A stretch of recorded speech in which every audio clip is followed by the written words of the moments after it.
right, guys, welcome to another edition of Texans Unfiltered. We are blessed to be joined by Antonio Cromartie. David, thank you so much for taking time out of your day to talk with me today. I'm super excited to talk to you. I see a potential cornerback one. Can move very well, thus can play man-to-man very well. I think that he is a better quarterback than Patrick Mahomes. He does things that are so amazing, and the competitor in him is just special. I'm excited, man, and I can't wait to get there. I think it does really fit my skill set.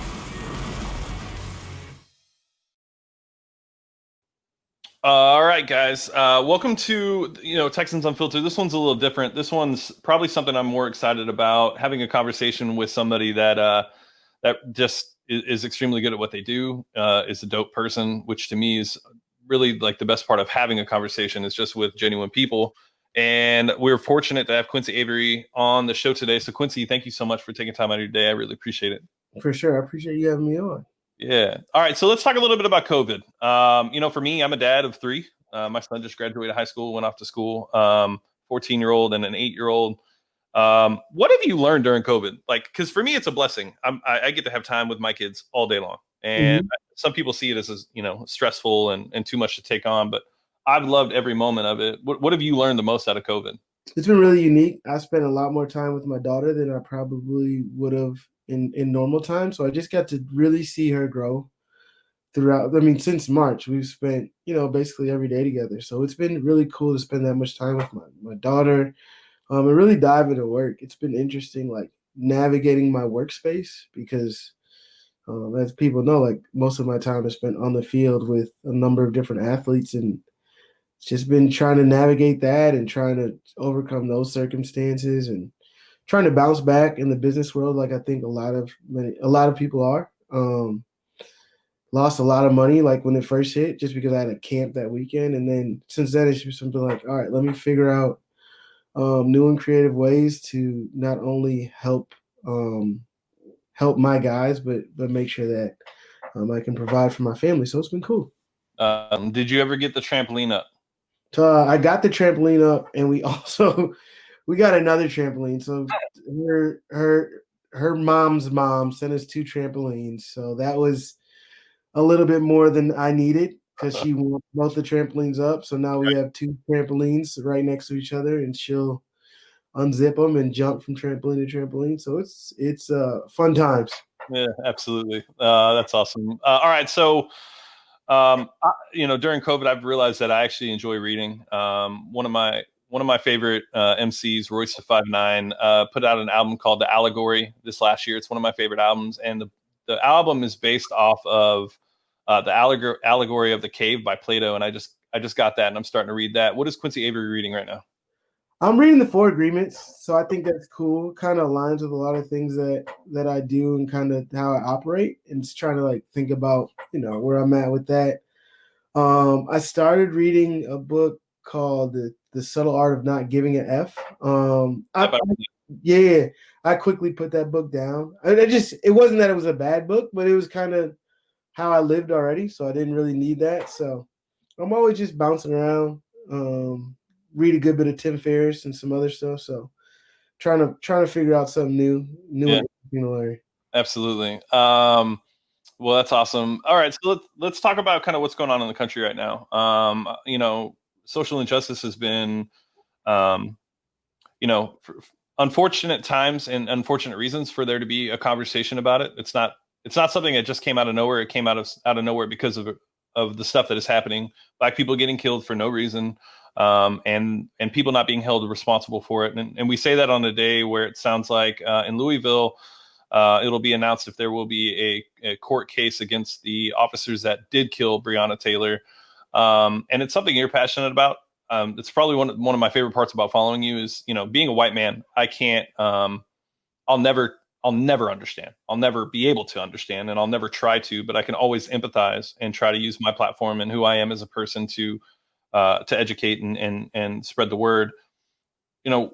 Right now, what are your thoughts on how things are going, and what can people do that they're not doing to start to try to understand more?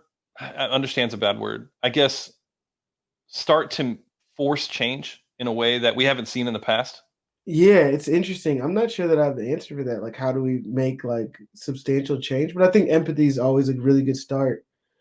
And I think that it's hard. I think it's really hard for some people to even understand the things that like black and brown people go through. I can like vividly remember I didn't even get pulled over. Like the battery died in my car one time, and a police officer came behind me and they stopped in an effort to help me, but throughout that effort, somehow it went from them trying to help me to them pulling a gun out and putting me in handcuffs because the battery in my car died because she said I looked threatening. But so it's like things like that. So I hate that people make it only about when people get shot and killed, which is horribly unfortunate, right? And it shouldn't happen. But it's all those other instances that people don't necessarily hear about or see about, like all those micro injustices that we have to face and experience. And that happens day after day. So it may not be reported in the same way, but it happens all the time. So people like literally living in fear every time they get pulled over by the police. Not necessarily that they'll die, but that they may get roughed up or that they go to jail for something really stupid that a white guy wouldn't go to jail for. Like there's that just happens time and time again. So trying to be empathetic to that. And I don't think that we get real change until people really try and listen and understand and like really hear what people are talking about. Like you may see like a flashy headline like defund the police, but then saying, okay, what does that really mean? Not necessarily take the police away, but try and allocate resources in ways that underprivileged communities can have the same access and privilege to do the things that they need to do. So we don't need the police in the same way in the future. Yeah. Yeah, I think there's no answer, right? But there's got to be a start, and I think that's really the frustrating part is that there doesn't seem to be a start, and that's the part that's so bothersome to me. All right, so with Black Lives Matter and all the other things that are going on in the country, I bought. I'll tell the story, and this is what sparked this question in the first place, Quincy. Me and my wife bought these Breonna Taylor shirts from an organization, and we wanted to just when we go out, we want people to know that this just isn't okay. People need to talk about it. It can't just go away. It needs to be a conversation. But then by the time we got our shirts, it was it seems that the agenda and the movement have kind of been snatched by a race that really can't understand and are making it into something that it wasn't. And it makes me not want to wear the shirt because I don't want to be grouped in. I don't want to be put in that group of white people that are using their opportunity to just kind of make this into a hashtag or make this into something that it should be bigger than.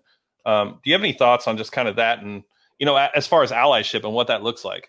Yeah, I think it's really interesting to see a lot of people like, oh, like on the day that we're posting black pictures, like let's black out our screen and do all these different things. But when there's opportunities to really help, like, do you do those things? Like, are you sacrificing your actual time to try and help out in the communities that are experiencing this?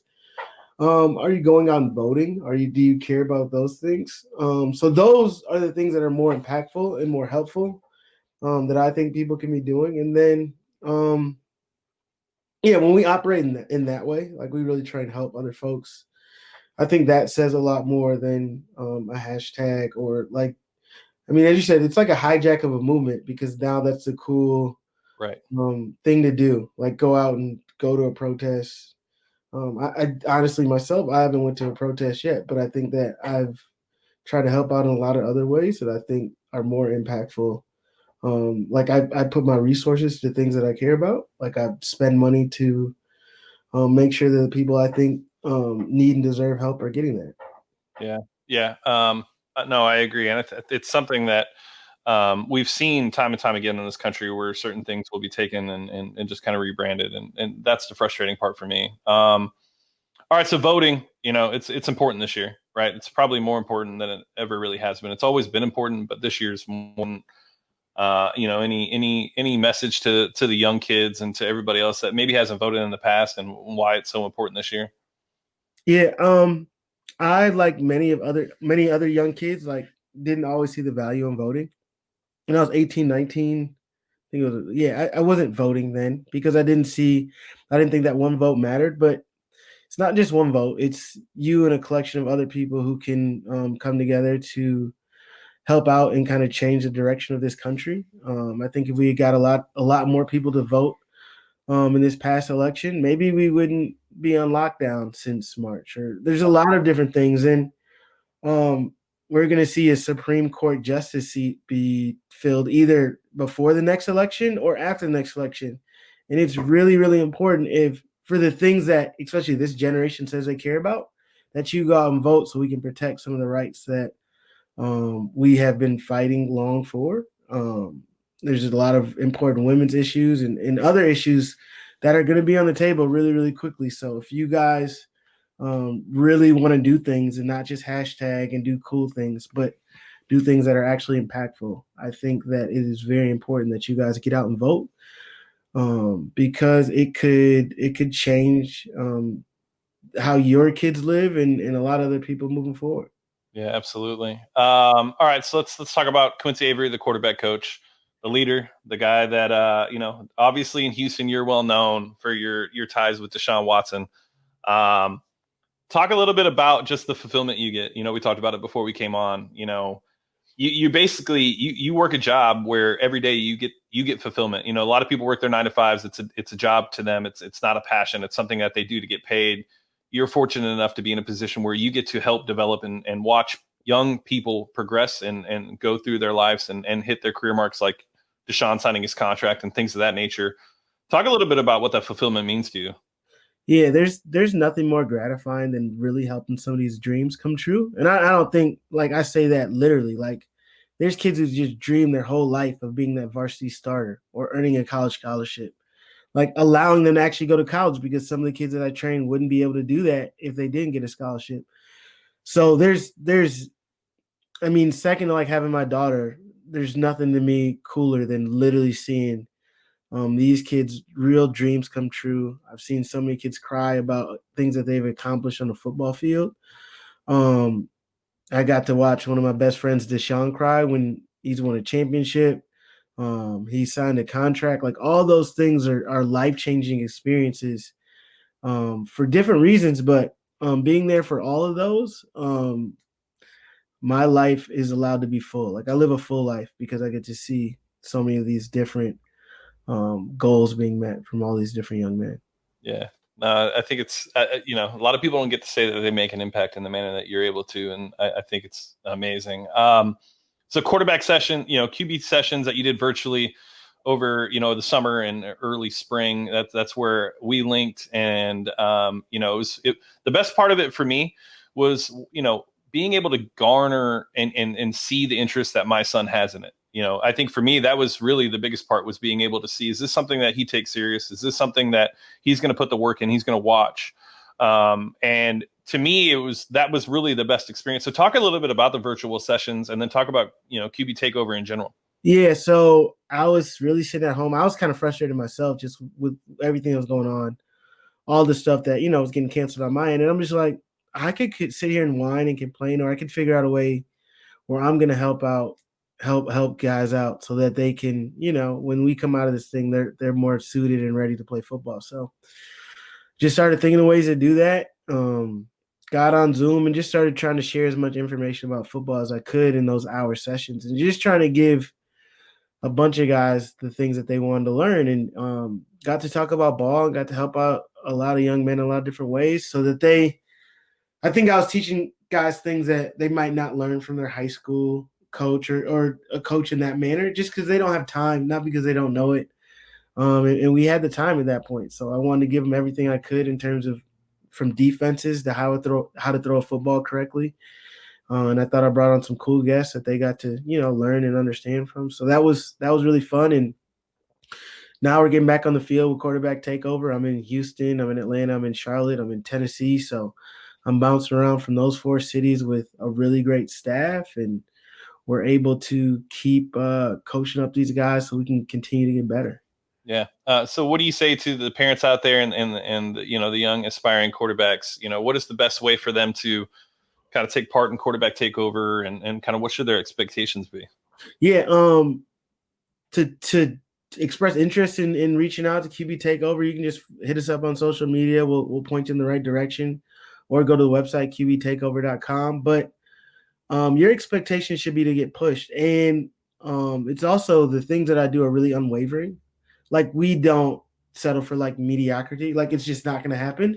So we'll quickly understand, like, do you fit in our program? And if not, then this isn't for you. There's a lot of other trainers that'll point you in the direction of somebody else. So I think that's one of the best parts about the business that I've built, is that we can turn away guys, because if you're not here to work as hard as you can to, fulfill the dreams that you say you have, if your work ethic and the things that your goals and your dreams aren't congruent, we aren't the people to help you. So we've built a culture of the hardest working quarterbacks on the planet. Yeah, I think it's easy to say you want to do something. We see it over and over again in life, but are you willing to put in that work to be able to reach the goals you have set? Everybody has big aspirations, but those aspirations are only aspirations until you actually apply that work ethic and effort to be able to meet those. Yeah. So that's what we're trying to do. Just trying to give guys all the tools to reach their dreams and goals. Yeah. All right. So we're going to get to Deshaun here. Let's talk a little bit about, so Pass It On came out 2 weeks ago. I'm about 6 chapters in. It really aligns with kind of some of the things I read in general, whether it be servant leadership, a lot of the John Gordon books I'm a big fan of, and Deshaun is as well. I guess going through that process with him and, seeing him be able to put something like that together. And then, with you as well, what is your leadership style like? I have a servant leadership style as well. Like, I'm not going to ask you to do anything that I'm not willing to do myself.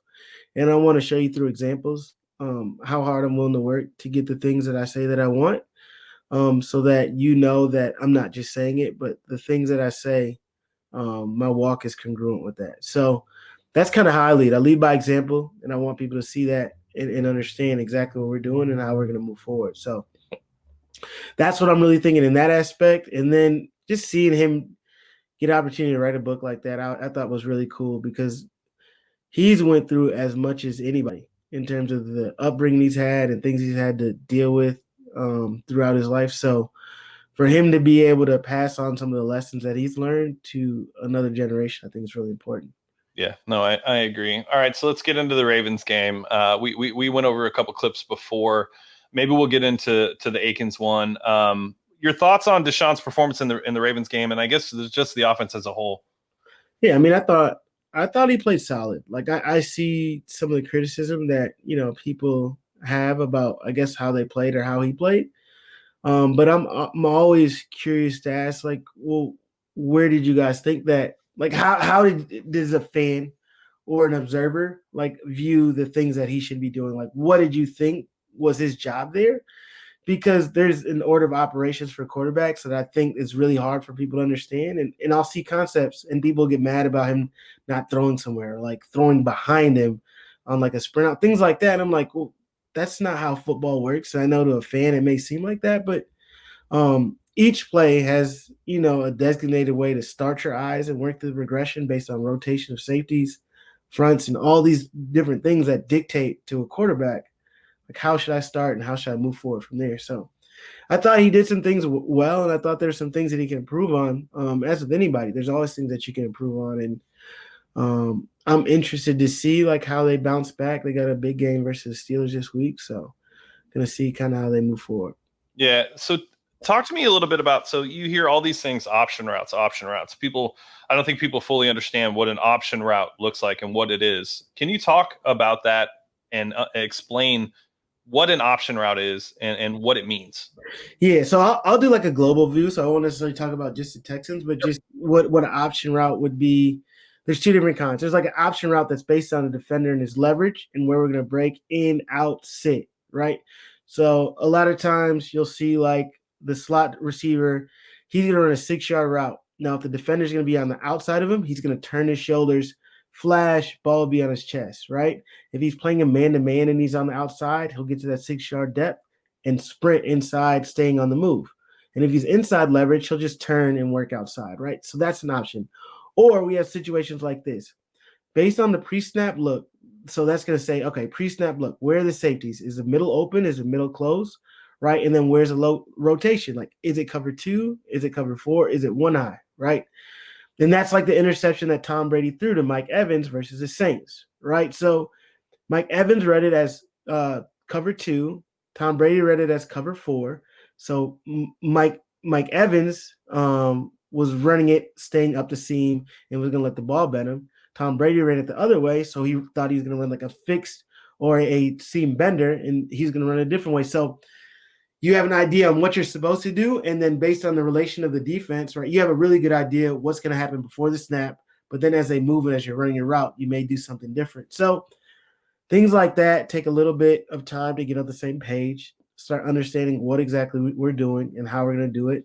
And I think that when you get like a new group of receivers or a quarterback goes to a new team, some of those things take a little adjustment, and guys have to see things with the same set of eyes. Okay, perfect. I think that'll give everybody a little bit of a glimpse and understanding of what an option route actually means. Because I think some people think that it's just after the snap, a wide receiver or a tight end will just decide to run a completely different route when it's actually decided pre-snap, and then it's all based on the coverage. Yeah, and it'll be little variations. It's not like, hey, I can go run a curl at 12 yards, I can go run an 18-yard comeback, or I can run a big post. Like, that's not how option route works. It's really the break is going to be at the same depth, and based on the leverage and the pre-snap look, you're going to be doing one thing or another. Okay. All right. So, you mentioned, new guys. Obviously, Deshaun does have, quite a bit of new guys based on what he's had since he's been here with Brandon Cooks, Randall Cobb, David Johnson. I think it seems Houston is frustrated and not understanding the fact that you played the Ravens and you played the Chiefs, didn't have a regular offseason to really implement an offense. It takes time for those things to work each other out. Like, it's not going to be an instantaneous thing. Yeah, I mean, it's difficult to install a whole offense with a new group of guys who weren't there the whole offseason. Like, there was no OTAs, there was no mini camp, right? Those things were missed. Now, if you'd had all those opportunities, I think that the Texans are in a spot now where they need to be. I mean, will they be competing with the Ravens and the Kansas City Chiefs? Like, it should be the goal. Like, we shouldn't be like, yo, we're going to play the Chiefs and the Ravens.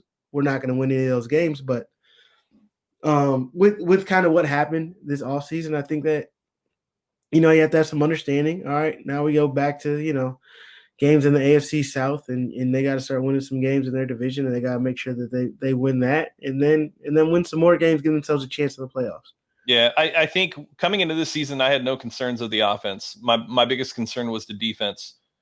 And then what we're seeing from the defense is actually that there should be some optimism with the defense. It looks like Anthony Weaver has some really interesting things that he's doing, and it looks like the players are in position to make plays. And to me, that's really probably the brightest spot to take away from this. We know Deshaun is great. We know he's going to be great. We know the wide receivers are going to get it on the same page, and we know that eventually the offense is going to be clicking. But the defense, to me, has really been the biggest surprise.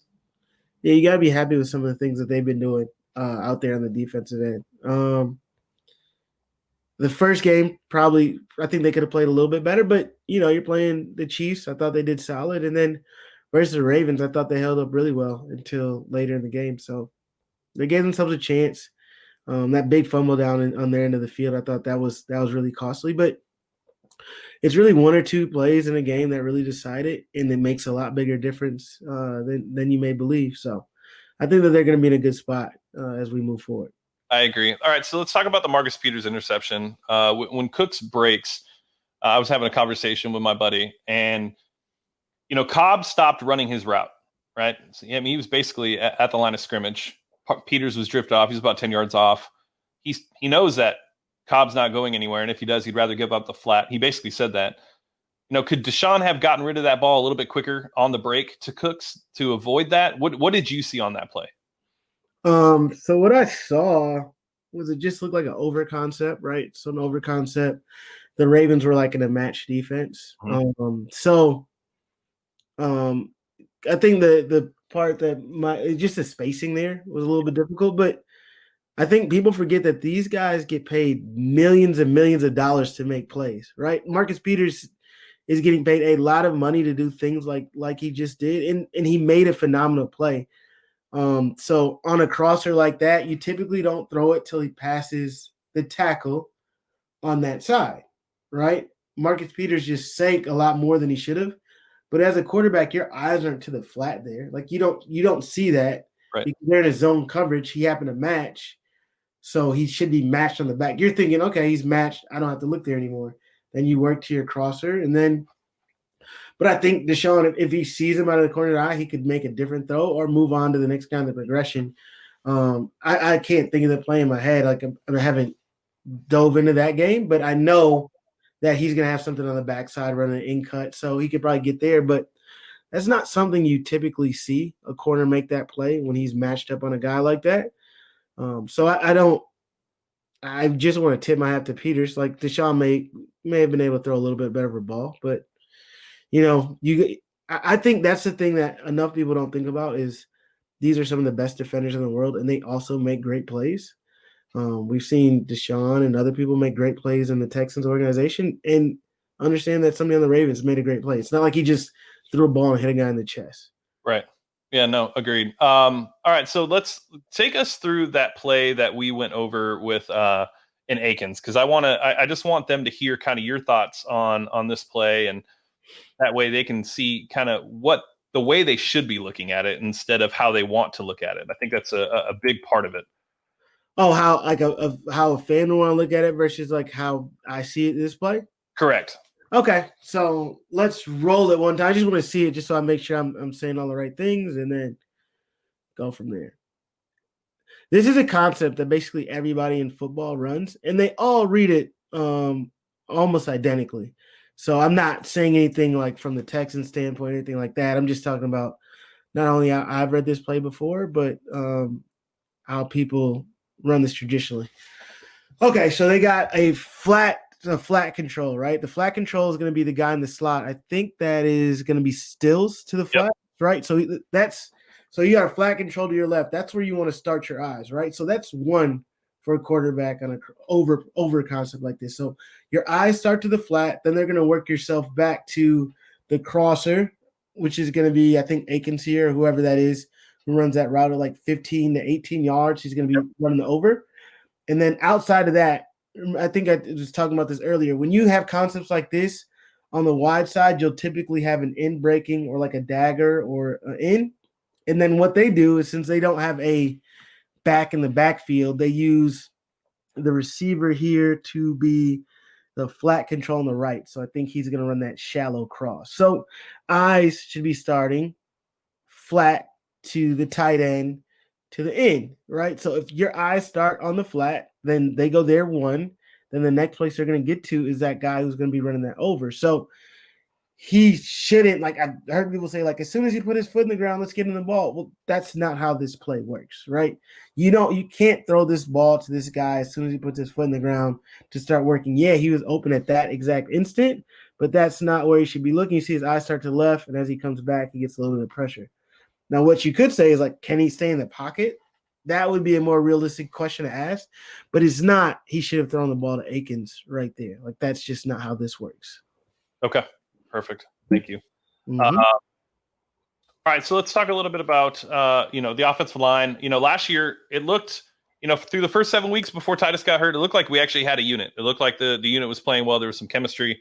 And then this year, coming in, I think there was a lot of optimism that the offensive line would be better. Deshaun, you're not allowed to say it, or you won't say it. I'll say it. The offensive line was not good for the first 2 to 3 years that Deshaun was here. There's been a heavy investment in it. And, you have players now that should be gelling. Is that just something that's going to take some more time now with Titus back and just all 5 starting? What are your thoughts?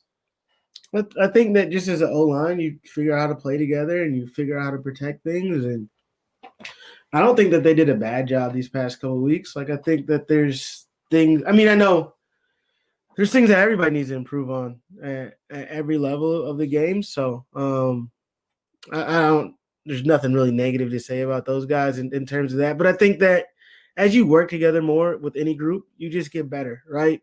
Deshaun, I forget the center's name off the top of my head, but yeah, they start seeing things on the same page so that they can identify protections the same way, and they're working out to the same guys, and you don't have any of those type of problems, right? Those are really the things that help, is the continuity of everybody seeing it. And I know I talked about the quarterbacks and receivers seeing things with the same set of eyes. Like, how do they rotate on those option routes? But when the line can do that too, where they see blitzes and pressures, and they can pass things off and navigate those protections really well, I think that's going to help them out. And I think that they're getting there, and it does take some time to gel, because it's 5 guys, and I think that they've had some movement in terms of guys who've been in and out of the lineup. So it's hard. I mean, but the cool thing about it is you got a guy you can hang your hat on in Tunzel every single week. You got one of the best tackles in football. So they'll build on that. Yep. No, I agree. All right. So before I get you out of here, I want to talk about, this is just me. I would assume it's a little bit of you, but, you're around young guys all day long. You're around young guys. They're listening to the Baby. They're listening to Gunna. They're listening to, Young Thug, things of that nature. Are you able to relate to that stuff? When you're on the field and you're practicing with them, in the back of your mind, are you like, can we get something, could we get some Nas, or could we get, what is it that you're thinking at that time? And then outside of that, after that, what are you listening to now? So you are talking about some of the more mainstream guys, and those guys are actually relatively, I can listen to most of them. Okay. If you're out there with some high schoolers or some young guys and they really start playing some of that yippity yap, you're like, yo, this is awful. Like, there's rappers who intentionally rap off beat nowadays. I'm like, yo, I'm okay with a lot of things. I'm not okay with this. I'm not going to listen to your offbeat rap. That's just not what I'm going to do. I'm not going to have any Blueface out there. Like, sure, I got to draw the line somewhere. So as long as they're doing a decent job, like, I'll be okay with it. I can vibe a little bit. But actually, I've turned out to listen to Lil Baby almost more than anything else. Wow. Lil Baby. I used to really, really like Jay-Z. That was my favorite artist growing up.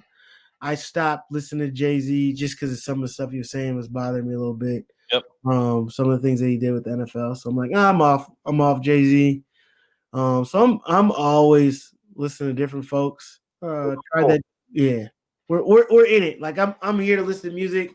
Just can't listen to Jay-Z and Kanye anymore. I'm off those two. Yeah, they've kind of the reservation. There's nothing that you can do. I've just been listening to J. Cole a lot. Like, I think that's like my favorite rapper. I'm all about J. Cole.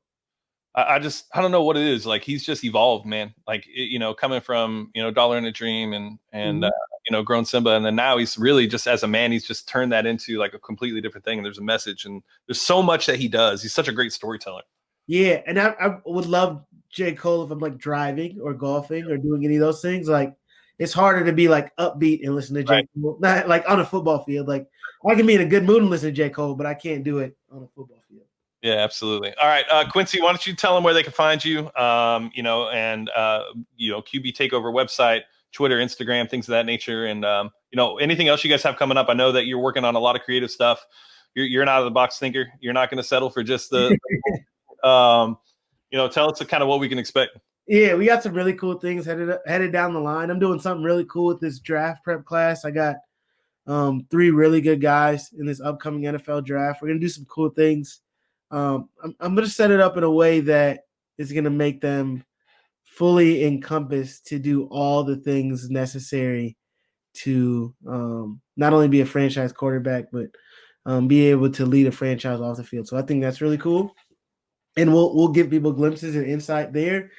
And then a few other things that we're doing. I got some stuff for high school and college guys.